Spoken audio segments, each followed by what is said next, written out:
Welcome back. And our next speaker is Professor David Xianfeng Gu from Stony Brook University, who will talk about geometric understanding of deep learning. Welcome. Okay, thank you. Thank you for the invitation. So today I'm going to report our recent research using geometry to understand deep learning. So this is a collaborated work with Professor Xianfeng Yao, Professor Luo, and Professor Wang, and many mathematicians and computer scientists. Okay, so more than 30 years ago, okay, almost 31 years ago, Professor Yao raised this open problem. Basically, there was a very famous open question in convex geometry. How can we determine the shape from curvature? Okay, it's called a Minkowski problem. Suppose we have a convex surface, then we define Gaussian curvature. Using Gauss map, we can carry the Gaussian curvature to the unit sphere. And given this spherical function, how can we determine the shape? And Professor Yao raised this problem in 1993. In order to solve this problem, we developed some computational method based on geometric analysis. And after 30 years, okay, it turns out that this is the foundation for generative AI. Okay, so today I'm focused on this aspect. So here I give you one example to explain what's the meaning. Suppose we have a cortical surface, okay, reconstructed from CT image. Then we normalize the total area equal to 4 pi. We're using conformal map, map the cortical surface to the unit sphere. So this conformal mapping will push forward the area element from the cortical surface to the unit sphere. So therefore, on the unit sphere, we have a measure, okay? So that measure is induced by this mapping. Then we treat that measure as a Gaussian curvature for some shape. Can we determine that shape, basically? So that's the convex shape. So the Gaussian curvature of this shape, okay, carried by Gauss map to the unit sphere, okay, and equal to the given measure. So basically, so here we can see another example. This is a Max Planck statute, okay? We conformally map the surface to the unit sphere. We normalize the total area of the surface equal to 4 pi. Okay, so this mapping push forward the surface area element to the unit sphere. So on the unit sphere, we define this kind of measure. We try to find a convex surface whose Gaussian curvature measure equal to this measure. Okay, and using our geometric analysis method, we can recover such kind of surface. Okay, then the method is based on something called optimal transport. On the sphere, how can we calculate optimal transport? And the optimal transport today is the foundation for AI.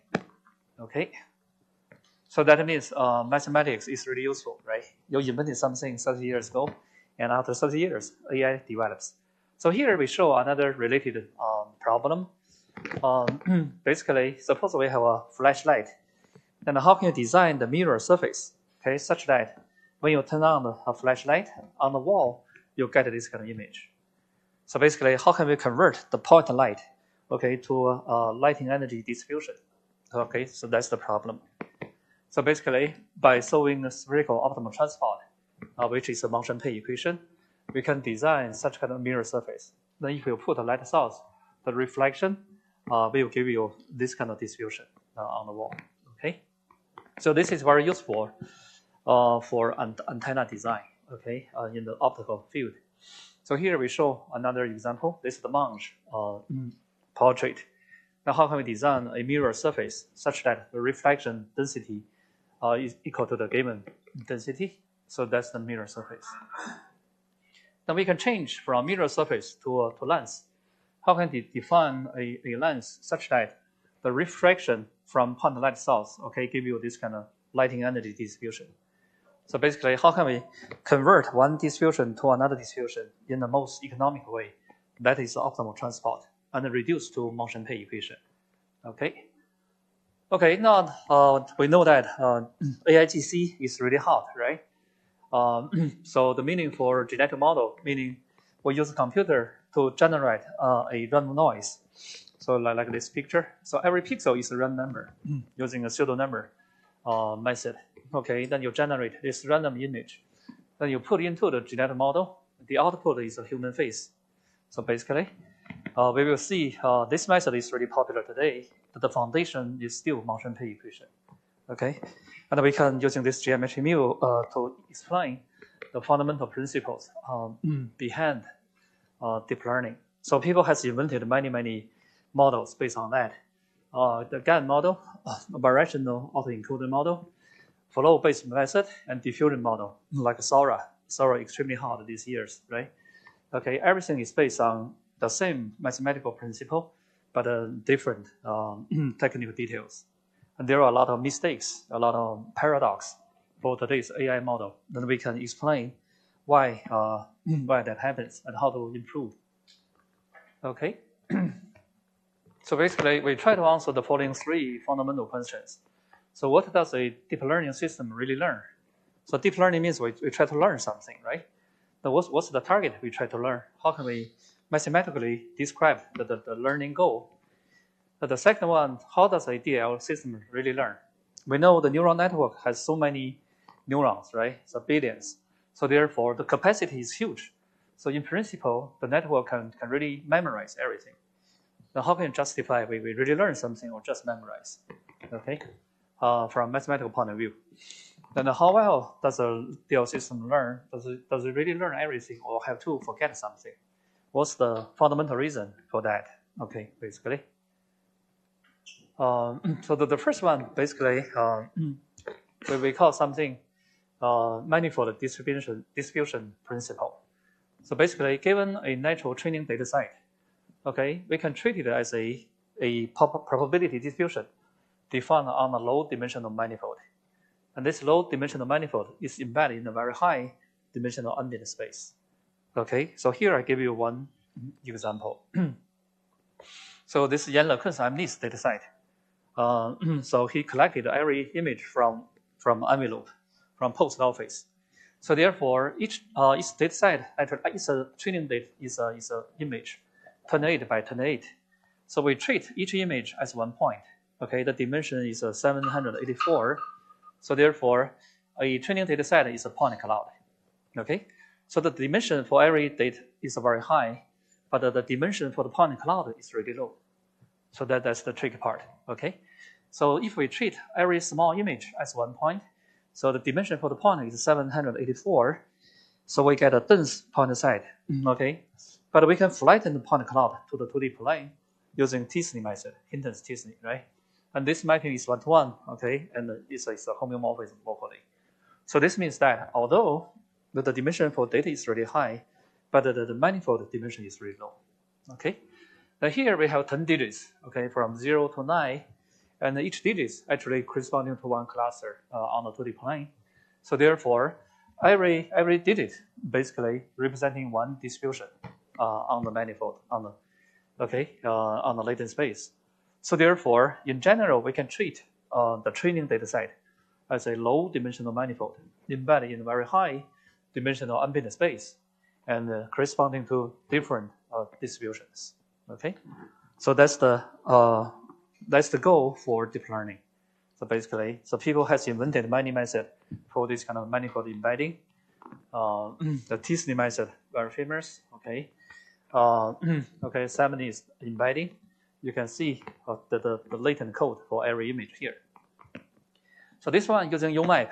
So if you read the construction method for UMAP, actually it's a mimic witness proof for manifold embedding. Same thing, just one is a computer realization. So here we embed the MNIST to the 2D plane. Then we get 100 samples. So each point here is one sample. Then from sample, we decode, we get the original image. So you'll see that, so if the sample is inside, okay, the support for the distribution, we get a very precise image, very sharp image. But if you get a sample, okay, on the gap, okay, in the gap between different clusters, we get a very obscured, okay, reconstruction result. So this means that precise information for the distribution is very important. So when we try to generate, we shouldn't go beyond the boundary of the support. Okay, and this is really hard. Okay, so if you see some generated model or image is very blurred, so that means no sampling on the latent space. is not on the support. Okay. Okay, so everybody knows manifold. So basically, we have image space, very high dimension. In this space, we have this data manifold of a very low dimension. Then we get one open side. Okay, then we're using a homeomorphism map to the latent space. So this mapping is called encoder. So the inverse is called a decoder. Okay, and you can choose different encoder. Okay, they differ by this transition map. So basically, it's a manifold definition, right? Okay, so here we can visualize the concept using a low-dimensional example. We have a 2D surface. So the dimension for the surface is a 2D. But every point on the surface is a 3D. So you'll see the difference, ambient space and the manifold itself. And we flatten the surface to the 2D plane using Riemann mapping. This is called encoding. Okay, the inverse is called decoding. Okay, so encoding is a homeomorphism, basically. But then there are many, many different ways for encoding.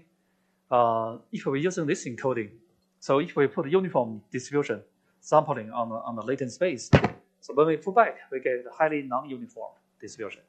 So you'll see that the forehead part is really sparse, so that the belly part is really dense. So this means that this kind of embedding or this kind of encoding destroys the original distribution. So this is a bad example. But if we change to this encoding, we uniformly sampling on the latent space, we get a uniform sampling on the 2D manifold. So therefore, in this case, we reduce the dimension, but also we preserve the distribution. So that's the ideal for deep learning. Okay. So in summary, the central task for deep learning, there are two. The first one, we try to learn the manifold structure. And the manifold structure is represented by encoder-decoder, which are two neural networks. So neural network can do only one thing, the mapping from one Euclidean domain to another Euclidean domain. So therefore, all the information is encoded by neural network, which are the mapping. This mapping gives you the topology, okay, for manifold structure. The second part is learning the probability distribution. And this one actually is learned by optimal transport. So computer can only generate a uniform distribution. So therefore, you need to find a transformation from uniform distribution to data distribution. Okay, all the information is encoded by this step. Okay. So here we see a typical genetic model. You have training data set, and you train the encoder, encode everything to the latent space. Then you train the decoder from latent space, it goes to the data manifold. Okay. Then you're using computer to generate uniform distribution. And you find the transport map from this distribution to this distribution. And currently, people using diffusion model a lot. But then later we will see the diffusion model actually has a lot of shortcomings. Okay. Then we propose to use optimal transport. Okay. So therefore, this arrow is a neural network, and a neural network, basically. So if we try to generate human facial image, same thing. So each facial image is treated as one data point. Then the training data set is treated as a low-dimensional manifold. And the different gender, different biological feature can be treated as different distribution densities. Okay. Okay. Using this point of view, we can reformulate a lot of classical problems for image processing. For example, if we try to do the noise, given noisy image, how can we recover the original very sharp image?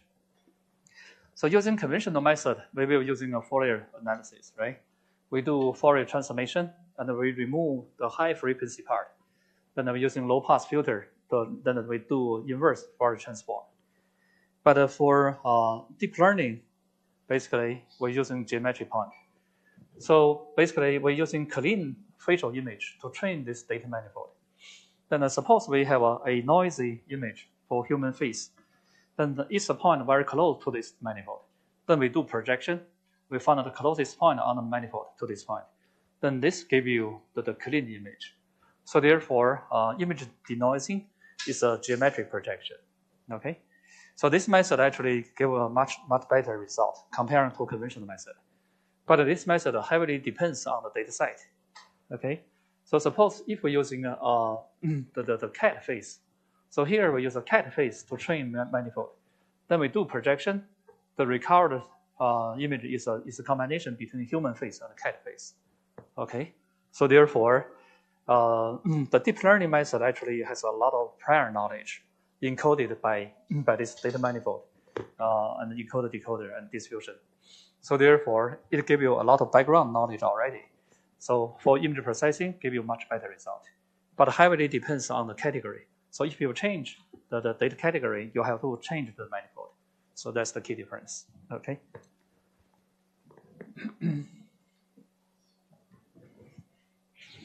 Okay. For optimal transport, so basically here we do brief review. So given a manifold with a remaining metric, then we consider all the probability distributions on this manifold. Okay, then all the distributions form an infinite dimensional manifold, which is called a Wasserstein space. So deep learning basically try to do optimization in this Wasserstein space. So therefore, we have to define. So for example, for conventional maximum entropy principle, okay, maximum likelihood estimation, maximum posterior estimation. So all of them basically is doing variation, optimization in this space. So therefore, we need to define absolute derivative in this space, okay, or covariant calculus. So therefore, optimal transport give you such kind of theoretic framework. So basically, optimal transport define remaining metric for this Wasserstein space. From this, remaining metric, you can define Levi-Civita connection. You can do a lot of calculus. You can do optimization. So that's why we say optimal transport give you the foundation for deep learning. Okay. So here we can do a simple summarize. So given 2 points, okay, in the Wasserstein space, meaning give you 2 distributions, we can find the optimal transport map between them, which is governed by this motion pay equation. Okay. Then if we know, okay, two distributions, we can define geodesic between those 2 points using Mercant displacement. So every point is a distribution. Okay. Then we can define the remaining metric in this space using the polling method. So given 2 functions, then we can define their gradient vector field. And using density here, we can define their metric here. Okay. So in history, optimal transport was raised by Monge. So basically, given 2 distribution, how can you find a mapping, okay, from space to from x to y, such that we push forward mu to nu, and among all such kind of mappings, we try to minimize the total transport cost. Okay, then this minimal transport cost is called Wasserstein distance. This gives you a distance definition between 2 distributions. Okay, then Kantor-Roach, okay, relaxed the mapping to something called a transportation plane, which is a joint distribution. Okay, and make everything to be linear. Then he showed the existence, uniqueness for the solution. He got a Nobel Prize in economics in 1975. Okay. Then he also developed this duality principle. So then this figure is this formulation is very important. Okay. Then he introduced the concept for C transform. So by using C transform, there are only one unknown function here. Okay. And the functional become to this form. Basically, we try to calculate the expected value for Kantor-Roach potential and the C transform expected value. Okay, so in deep learning field, if you read the paper, more than 95% is trying to optimize this functional, basically using a neural network, using different approximation, basically. But our method is very different. So basically, so if the transport cost is L2 norm, then Brunier developed this kind of Brunier theory. Basically, the OT map is given by convex function. Okay, the gradient of this convex potential give you the OT map.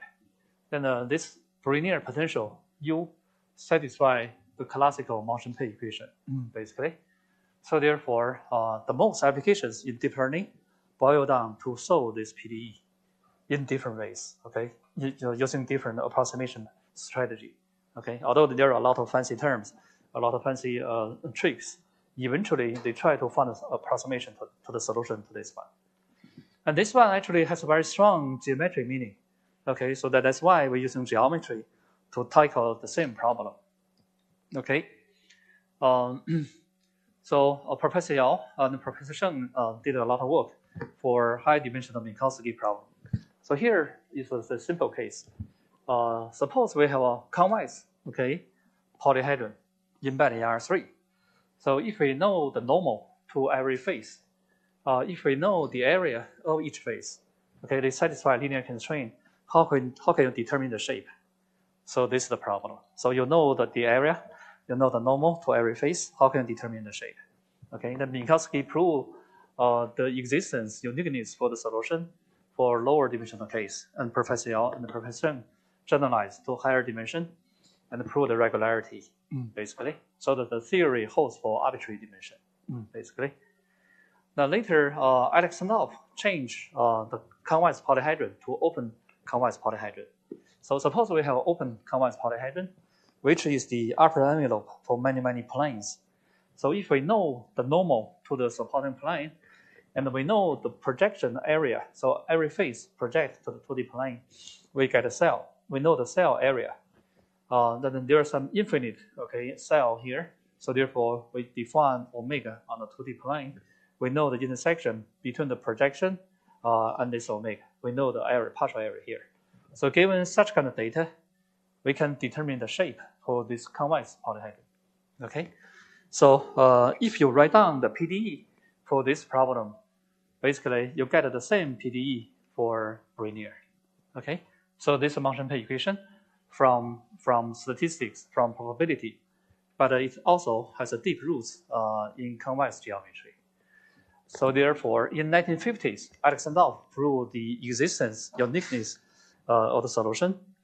Unfortunately, his proof is based on algebraic topology, so which is not constructive. So from his proof, you cannot develop a computational method. So therefore, more than 10 years ago, Professor Yao led us to give a variational approach to reprove the same problem. Basically, we found a convex energy. By optimizing this energy, we can find the solution to the Alexandrov problem. And this is the foundation for our AI work, basically.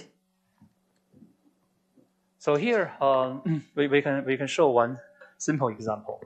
Suppose you have a surface, this Buddha surface. You're using Riemann mapping, you map it to the 2D plane. So this mapping will push forward the area element from surface to the 2D plane. So therefore, the disk has a measure, okay? We treat it as a source measure. But the disk has the bigger measure. Now, how can you find the optimal transport map between them? Okay, so this is the map, okay? So then you see, this mapping, okay, to the original surface is an area preserving. Basically, you draw arbitrary region on the 2D disk.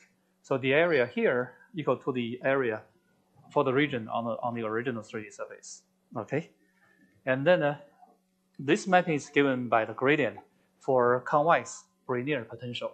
Okay, we see. Okay, amazingly, the inverse mapping is also optimal.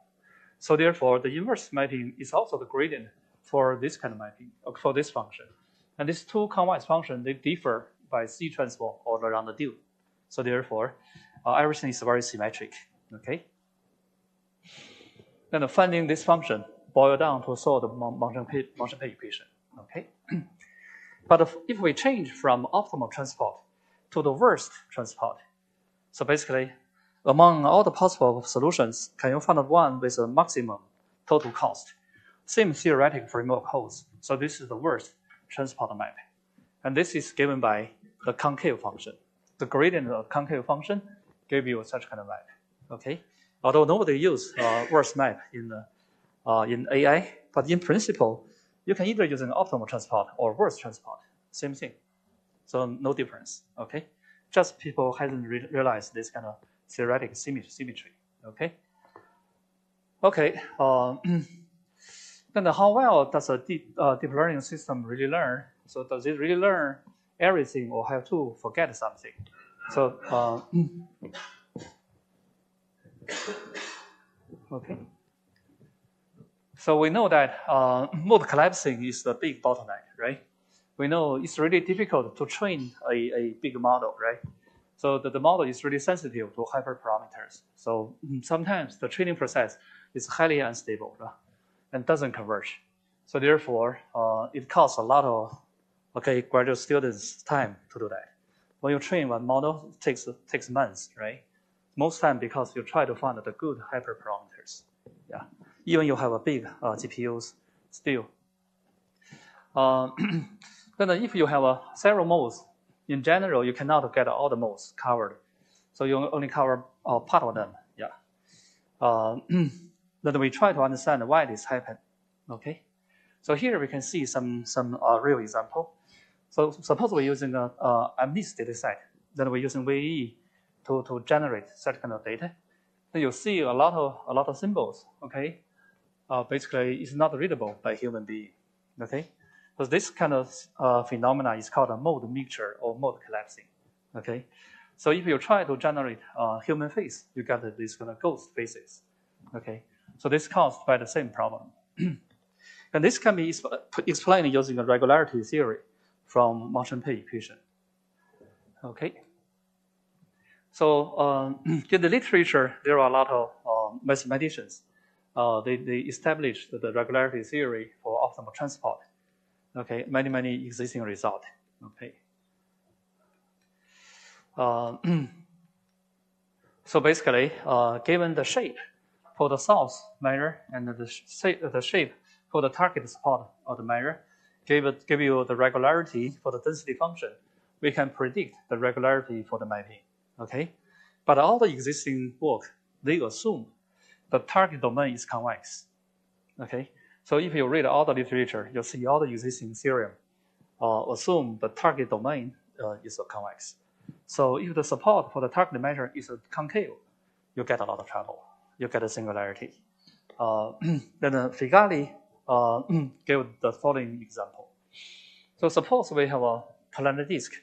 We have a uniform distribution, the density equal to 1. Then we have a concave shape here. Okay, so the distribution is also uniform. We calculate the OT map, optimal transport map. Then this map is not continuous. Okay, so then on the domain you have this kind of graph. Okay, so here if we approach this edge from the top, okay, then the image will approach to this boundary. So if we approach from bottom, so the image will approach to this boundary. When we cross this edge, the image will jump. Okay, and this phenomenon is pretty common. Okay, so using our geometry method, we can calculate the Brunner potential. So then you see that that's the Brunner potential, which is continuous everywhere, but not C1, not differentiable.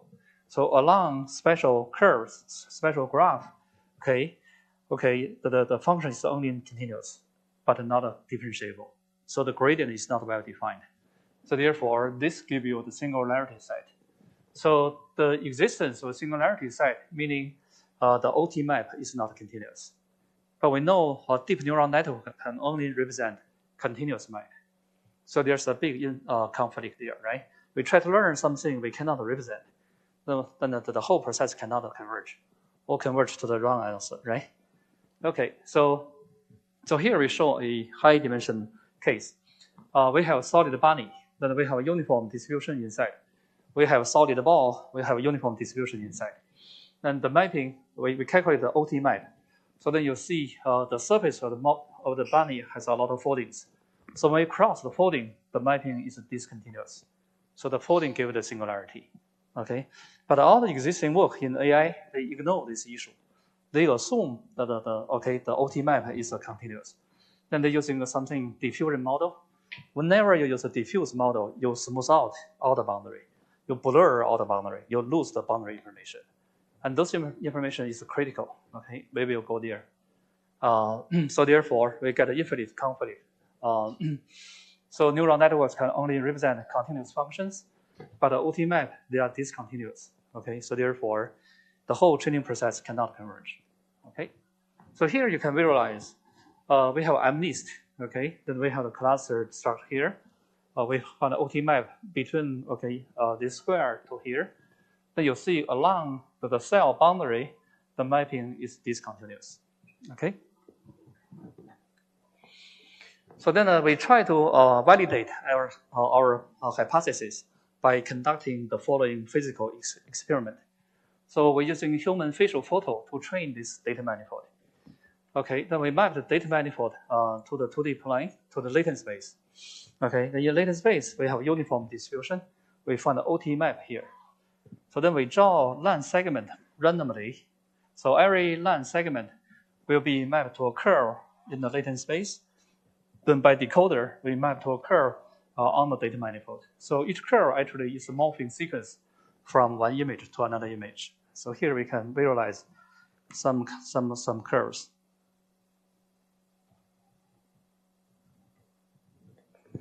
So here you see we have small windows.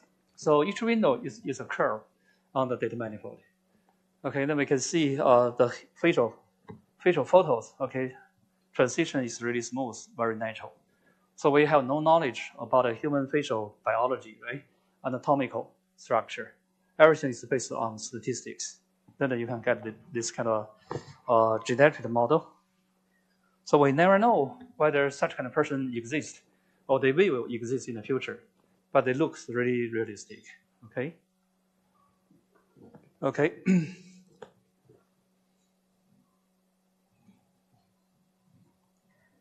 Then our hope is that, okay. So we try to verify whether exists singularity. So if there's some singularity, we have some chance to cross the singularity. So if we cross the singularity, so that means the curve will cross the boundary of the data manifold. So therefore, you will get a curve cross the boundary for human facial photo manifold. So that means, what's the meaning for the boundary for human face? Okay, we consider all the human face form a special manifold. Then what's the meaning for the boundary of this manifold? Okay, we didn't know the meaning until we conduct this experiment. So basically, by mathematics, that means there is some kind of face. Okay, they do exist, and they satisfy all the biological laws. But in reality, you encounter such kind of person, the probability is 0, right? Yeah. Then we really found such kind of example. Okay. So here is the first one we found. If we start with a boy, okay, brown eyes, brown hair, we end with a blonde, right? Then in the middle, if you pay attention, you'll see we have a sequence face. So one eye is blue and one eye is brown. Okay, so such kind of person do exist, right? Does exist, but the chance for us to encounter such kind of person is 0, basically.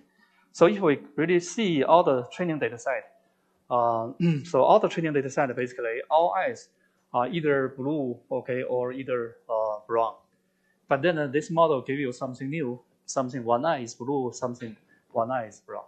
So this means that the boundary of the manifold is really meaningful. Okay, so this verify, okay, the singularity really exists. Okay, the mapping is really discontinuous. Okay. Okay. But then what does this mean? So maybe we can analyze Sora. So we know Sora is extremely popular, but made a lot of mistakes. So we try to analyze the mistake made by Sora. Okay, so this is the first one, right? So you see, this one looks really realistic, right? But when she blow the candle, so the flare doesn't change. Okay, so what does this mean? Okay, so we know that for deep learning, for generative AI, everything is based on correlation. Okay, but here it's not a correlation; it's a causality, right? It's a physical law. So basically, physical law is extremely strong than correlation. You're using probability distribution to represent physical law is too weak. So therefore, AI currently can learn very subtle, probability distributions, but cannot understand the physical law. So for strong causality, so AI hasn't reached there yet. Okay, so that's the point. Okay, so therefore everything is based on statistics. Then the statistics is too weak to represent natural laws. So so here we show correlation. So here everything is correlated with everything, right? But this is a causality. So you have reason, you have result. You have reason, you have result. So this is physics. Okay, this is the real world. But this is current AI. So therefore, how can we incorporate causality to the AI model is the next big task. Okay. So here we just skip that.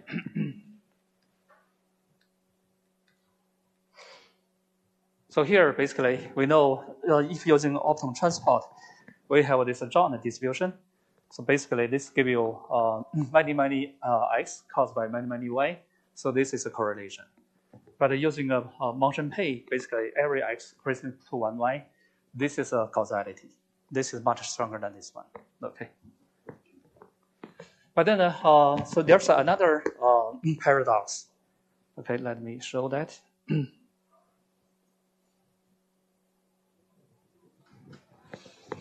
So this one.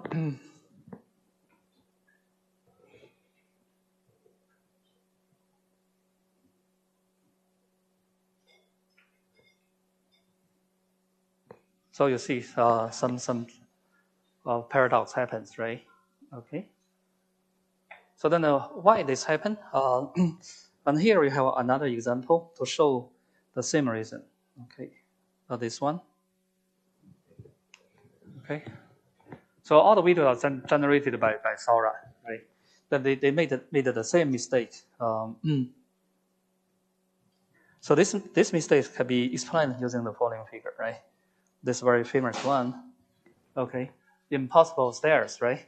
So basically, we see the video is a local coherent, but globally is absurd, right? So because Sora they use a token to generate everything, then they calculate the correlation among the tokens. So therefore, locally everything is sensible, satisfy the nature law, right? But the AI has no global view. So globally, they made a big mistake. Okay, like the one shown here. So this is a geometric or physical locality and global, and comes from biology. Okay, so you see everything looks really realistic, except that the ant has only 4 legs, right? Yeah, but AI has no background, right? Everything looks really because AI only learn. They chop the whole blocks, so then they learn the probability among all the blocks, but has no global view. Then how can we incorporate the global view to the current AI system? Like how can we introduce some kind of cohomology to the genetic model? That would be another task. Okay, but then we comes to this one, to this one. So this one is a very famous one, right?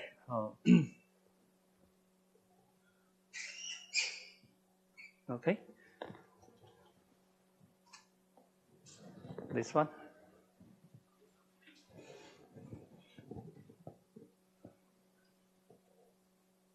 Okay, and this one actually is similar to the following one from our point of view. This one.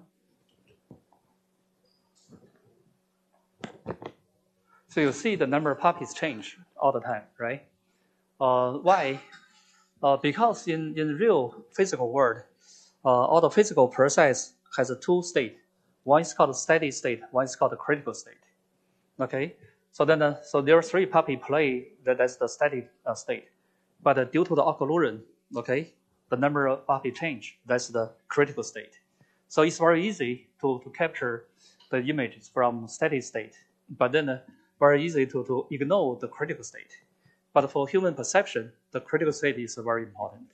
Okay, so using our language, basically, you treat every image of 3 puppy as one point. Okay, then all the 3 puppy images form one cluster. All the 4 puppies, they form another cluster. Okay, but due to self-occlusion, sometimes 4 puppy becomes 3 puppies. So that happens on the boundary of the 4 puppy manifold. Okay, if we ignore the boundary information, we made a lot of mistake, physical mistake, right? But then how can we detect the boundary? So the boundary corresponding to the singularity of OT, right? So we come back here.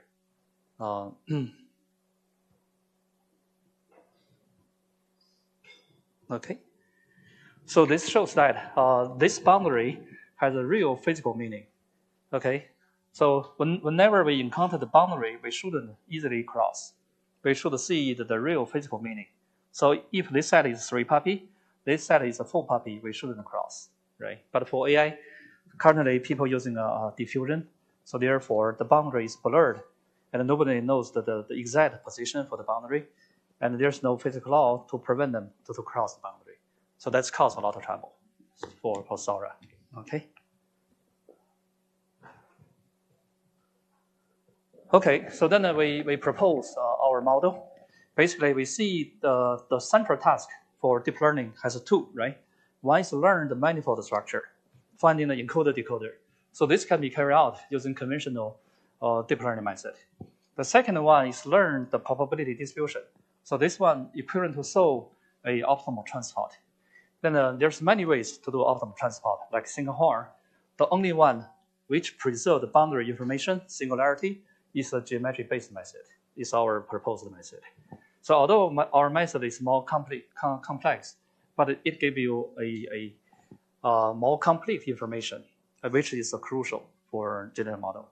So this part basically using geometry model to solve motion pair equation. So therefore, we can precisely detect the singularity, avoid the mode collapse. So we call this model as the AEOT model. Then we do some experiment to compare with the existing method. So the whole framework is as following. So given training data set, either image or voice or text, or video, then we do encoder, we do decoder, we map everything to the latent space. Then we find the OT map between white noise, to data distribution by solving Brunel potential. Solving Brunel potential basically is equivalent to find a convex shape. The gradient gives you the map. So this convex shape, can be carried out convex optimization using geometry method. Then if this shape is smooth, then basically the mapping is continuous. So if the shape, some part, is not differentiable, so that means we encounter the boundary between the clusters. So basically, so then this boundary either has a physical meaning or has a more geometric meaning. We should pay much more attention, at that part.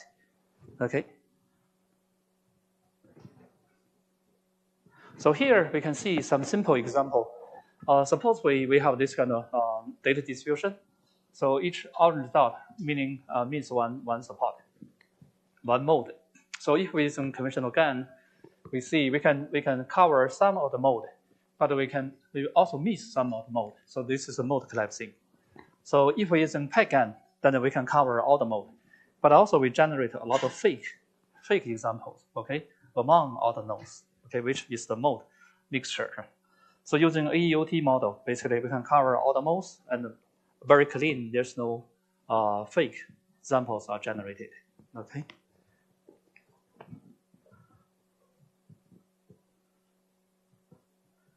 So then we can compare for MNIST. For MNIST, we see using a VE, we generate a lot of mode mixture character here. But using our model, we get a much better result. For human facial photo generation, so our method give you a better result here. So then we collaborated with Google. So Google has Google cell phone. On the cell phone, they have this keyboard, soft keyboard. So currently, people try to input every word letter by letter. But then Google try to promote drawing the curve for the input.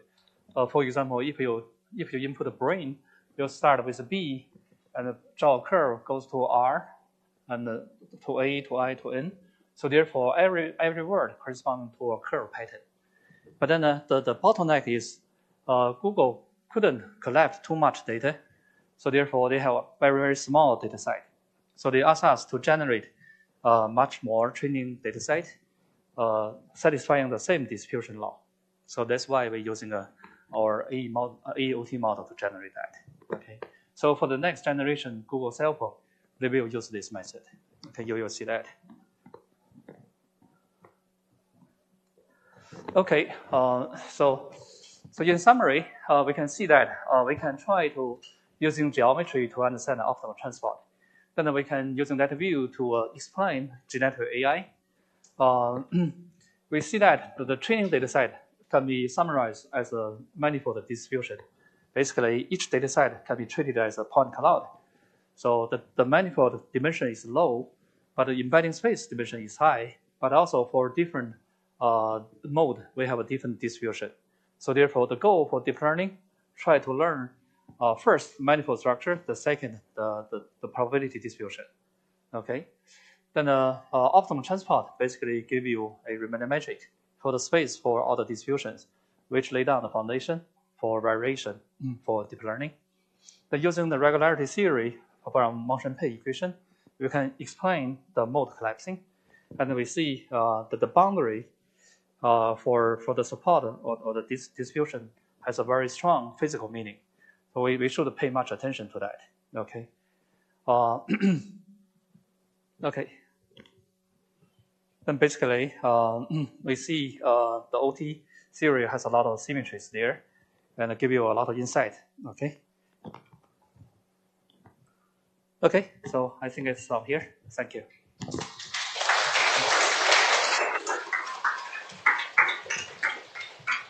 Thank you, Professor Gu. Excellent talk. Any questions? I think that's a good talk summarizing some of the phenomena of the deep learning. May you go to the last page so that I can refer to something? This page? Yeah. Okay. So you say that module per equation explains the model collapse, which explains the abnormal phenomena during the human face and the video. I'm wondering, is there any very specific mathematical theorem that really justify that those problems is caused by this kind of? Oh, okay. Let me show you this video again. Okay, I think this video is very, very convincing, right? So this video was generated by Sora. So basically, you see the number of puppies change. Okay, sometimes from 3 to 4, from 4 to 5, something like that, right? So basically, we're collecting a lot of short videos as a training data set. The 3 puppies is one video, right? 4 puppies, another video. But then if we have 4 puppies, then when they play together, sometimes there will be self-occlusion. So then looks like 3 puppies, right? But this is a critical phenomenon. This happens on the boundary or the data support. Yeah, then because Sora using diffusion model, so diffusion model will blur the boundary for the support. So therefore, when we generate the data, Sora doesn't know this is the boundary and cross the boundary. So when we cross the boundary, 3 puppies become 4 puppies. Okay, then the boundary corresponding to the singularity or the OT map, right? Yeah. So in this way, you can also predict those phenomena when it will happen. Right, exactly. Using geometry OT map, you can find a singularity. From singularity, you find the boundary. From boundary, when we approach the boundary, we should pay attention.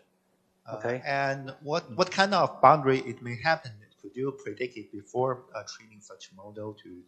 Okay, so basically, there are a lot of critical phenomena in physical process. So the critical phenomena corresponding to the boundary, to the data set boundary. Yeah, in general. Yeah. Okay. Yeah, like this self-occlusion. Okay. Then for the one model, you see there are 2 steady state. Okay. So this is the one steady state. It's in the interior of the cluster. So when they go this way, it's another steady state, right? But in the middle, there should be a moment. Okay, the liquid flow out, right? That's the critical phenomena. That is on the boundary. But then this one missing the boundary, so therefore you do not see such a process. Yeah. But although the probability for boundary is 0, but for human perception is important. Yeah, basically. So I mean, this is just an infer from the equations or the equations directly shows those phenomena. Right. Basically, I mean, the training data set captured the boundary. So that's the input. Then using our method, we can detect the boundary in the data set. Yeah, basically. But if everything is missing, because the critical event is very difficult to capture. So most data set is missing the boundary already. Yeah, that is one issue. Yeah, even the data set has the boundary. Using diffusion model, they blur the boundary. So that's another mistake. Yeah. Okay, thank you very much. Okay, no problem.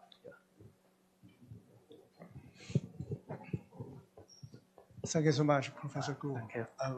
We really learned a lot from your very comprehensive I'm understanding. I'm flattered. So we have a major concern usually to distinguish correlation and causality. Right, exactly. Applying deep learning.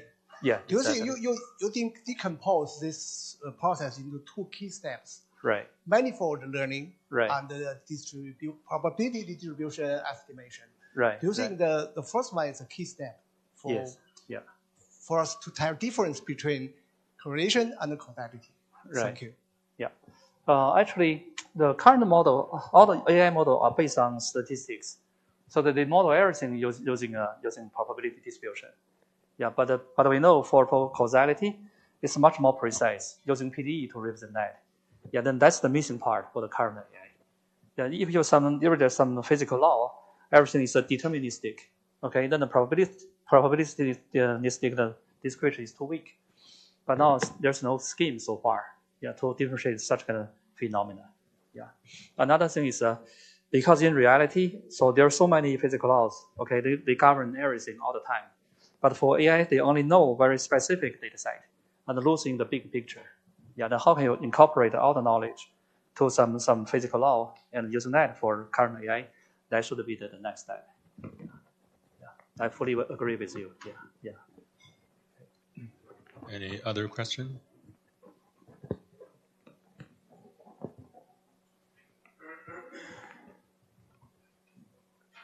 No?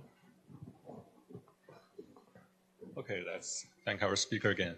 Thank you.